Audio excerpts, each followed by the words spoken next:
Et salut tout le monde, j'espère que vous allez bien. Avant de commencer cette vidéo, je tenais à vous rappeler que j'ai lancé un nouveau jeu concours qui va durer jusqu'au 10 septembre. Et ce jeu concours est très simple. C'est un jeu où vous n'avez juste à inviter vos amis sur notre Discord. Pendant un mois, vous pourrez inviter un maximum de vos amis et les 3 personnes qui inviteront le plus de personnes se verront distribuer les récompenses. Tous les lots sont donc pour les gagnants réciproquement 200 $, 100 $ et 50 $ à gagner en USDT. Pour le bien de ce concours, je vérifie évidemment les comptes invités, donc j'ai de quoi vérifier les faux comptes, les comptes bots, les doubles comptes, etc. Donc qui seront bannis immédiatement en cas de triche.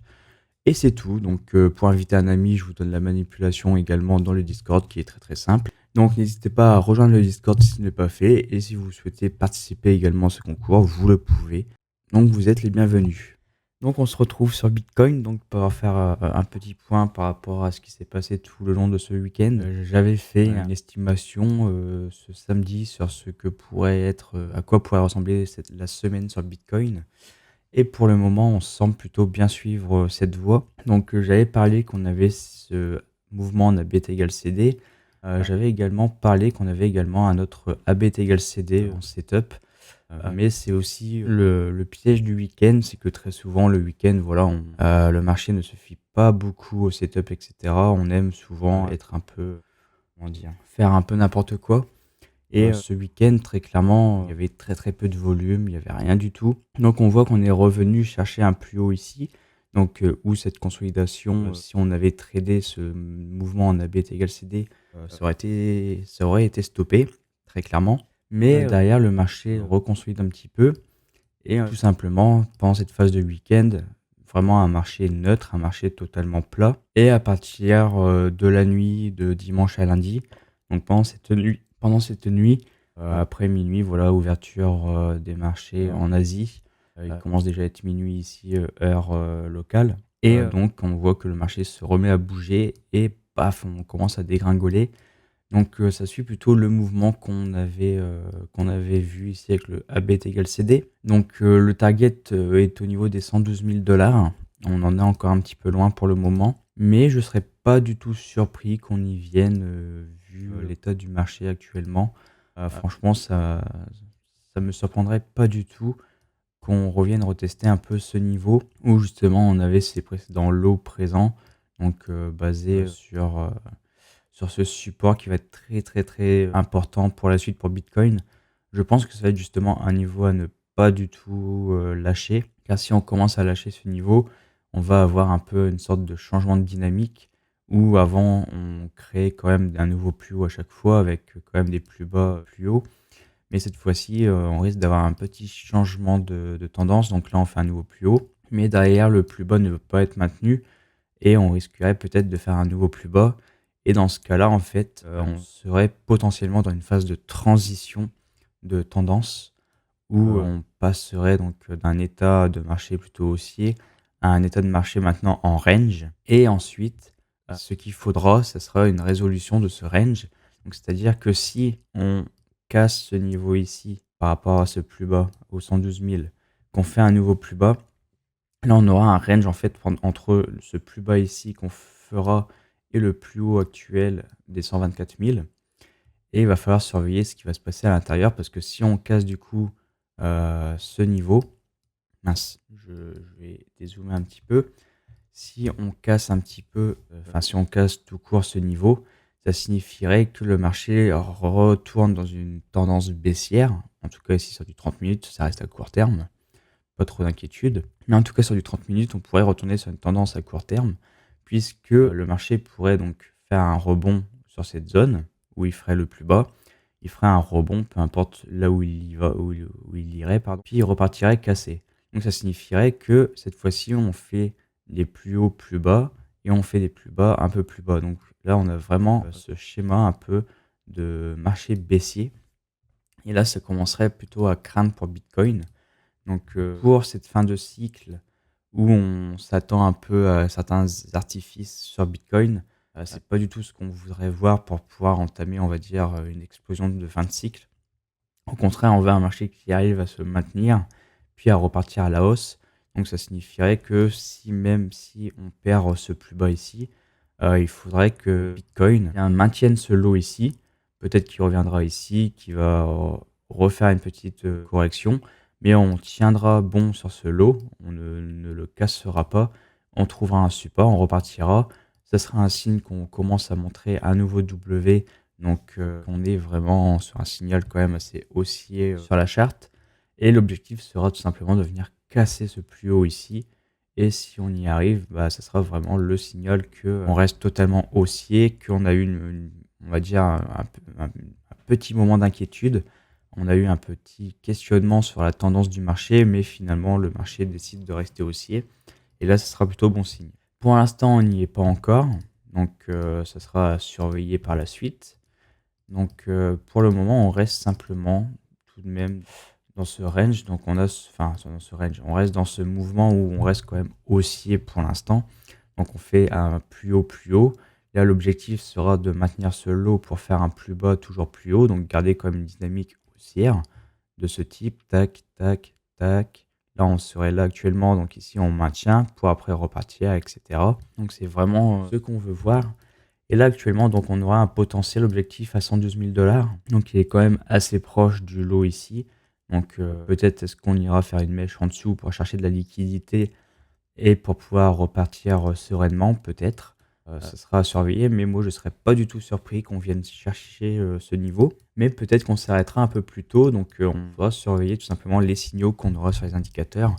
Comme je l'avais dit, je m'attendais tout de même à ce qu'on pique une tête quand même dans cette reload zone. Donc là déjà on est en pleine reload zone actuellement.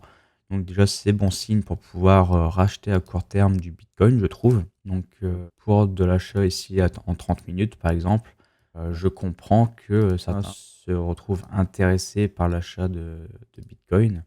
Maintenant, je trouve ça un petit peu tôt pour se dire ok, on a le bottom, c'est le moment d'acheter. Puisque on a beau avoir une belle localisation, pour l'instant, on n'a rien à se mettre sous la dent au niveau des indicateurs ni du prix. Donc, pour le moment, on a simplement l'OBV qui pourrait créer une petite divergence haussière. On voit bien que l'OBV ici ne fait pas de plus bas entre ces deux lots, tandis que le prix ici fait un nouveau plus bas. Donc, il va falloir vraiment surveiller qu'on casse, on va dire, cette neckline ici pour valider le W sur l'OBV. Dans ce cas-là, on validera la divergence haussière. Et là, il va falloir du coup patienter pour voir une structure se montrer sur le prix. Et si c'est ce scénario-là qui se crée, ça sera plutôt bon signe pour se dire ok, on a potentiellement le bottom. Et cette correction se termine pour Bitcoin. Donc c'est pareil au niveau de MACD, on a une divergence haussière, si on peut l'appeler comme cela.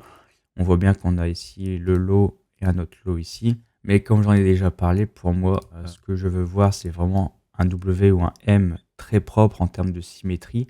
Donc qui replonge un peu plus quand même par rapport à la première enjambée de ce genre. Là, on est vraiment sur un genre de W que j'ai plutôt tendance à appeler un V en fait, tout simplement, où on a ce V comme ça. On a cette petite queue ici, voilà, c'est vraiment très léger.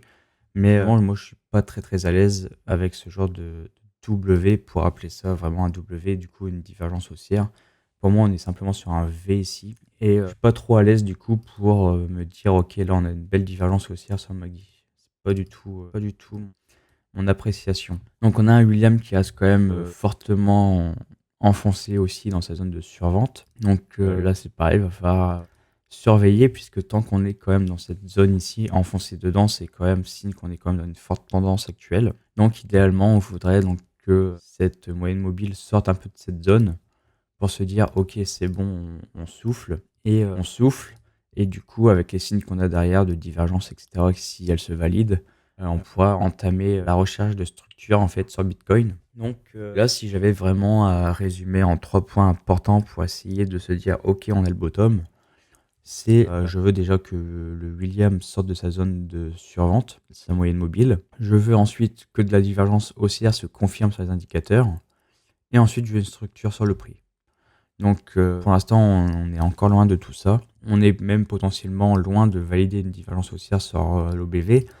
Comme on voit, on a clôturé ici en bougie rouge, du coup le volume se soustrait au volume total sur l'OBV, donc là on est proche quand même du lot. Là si on refait une nouvelle clôture baissière, Très clairement, on ressoustrait l'OBV, enfin le résultat du volume à l'OBV total sur ce cumul. Et là, du coup, on irait vraiment chercher un niveau plus bas sur l'OBV. Dans ce cas-là, on n'aurait plus de potentiel divergence haussière. Mais on pourrait peut-être essayer de refaire une nouvelle leg baissière en fait sur BTC afin que MACD en fait replonge un petit peu pour essayer d'aller chercher une divergence haussière, voilà, de ce genre, tac, où on validerait ici et on pourrait repartir par la suite avec une structure. Mais pour l'instant, il est encore beaucoup trop tôt pour se dire qu'on possède un bottom sur Bitcoin. On est même plutôt en mode surveillance puisque à tout moment, on peut continuer de plonger encore un peu plus. Donc, va falloir faire attention à ça, à ne pas essayer d'acheter le couteau qui tombe actuellement au risque de se couper un peu la main. Donc voilà pour ce petit point sur Bitcoin, donc sur ces différents scénarios. Donc en résumé, très simplement, on est encore loin de pouvoir se dire qu'on a un bottom ici. Va falloir un peu plus de travail, en tout cas sur BTC. Mais je pense que ça pourrait venir. En tout cas, si on se refie à ce qu'on avait vu donc, sur les options, on avait vu du coup qu'au niveau des calls, on avait énormément, donc pour l'expiration du 22, donc à vendredi pour cette fin de semaine, on voyait qu'on avait énormément d'open interest en fait à partir des 68 $ sur Ibit. Mais là où ça pourrait nous sauver sur Bitcoin, pour se dire ok, on n'est peut-être pas sur le scénario où Bitcoin va trop se casser la gueule, ou du moins peut-être qu'il se cassera la gueule, mais ce qu'on va voir juste ensuite nous conforte à l'idée qu'on aura un rebond pour repartir à la hausse.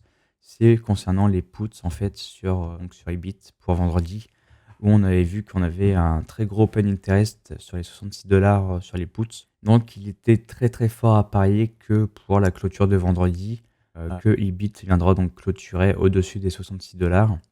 Donc pour laisser tout simplement tous ces puts expirer au worthless. Et dans ce cas-là, pour que la smart money puisse récolter toutes les primes. Donc pour l'instant, sur Ibit, on est actuellement en pré-market. Un pré-market à 65,32 $. Donc moi ça me surprendrait pas, voilà, qu'on ait un petit mouvement comme ça, qu'on reste baissier, mais que voilà, pour les prochains jours, à partir par exemple de mercredi, jeudi, que Bitcoin commence à se retourner un petit peu après avoir fait un petit plus bas, pour revenir reclôturer Ibit au-dessus des 66 $ et en dessous des 68 $. Donc c'était vraiment le plus gros open interest de call ici et le plus gros open interest de puts qui formerait notre probable range de clôture pour vraiment faire en sorte que la smart money engrange un maximum de pognon. Donc c'était le scénario que je me faisais. Donc là on est tout simplement sur le début de scénario que j'avais proposé, c'est-à-dire un début de semaine où on est quand même baissier. On corrige un peu et en fin de semaine on remonte et on revient clôturer au-dessus. Donc ça sera à surveiller, mais c'est plutôt bien parti pour le moment sur Bitcoin. Donc un bottom viendra se poser tôt ou tard dans la semaine avant de remonter pour que Ibit puisse suivre aussi. Pardon. Donc voilà pour cette vidéo, j'espère que ça vous a plu. Si c'est le cas, n'oubliez pas de vous abonner, à mettre un petit like et un commentaire, ça me ferait extrêmement plaisir. Et moi je vous dis à la prochaine. Allez, ciao!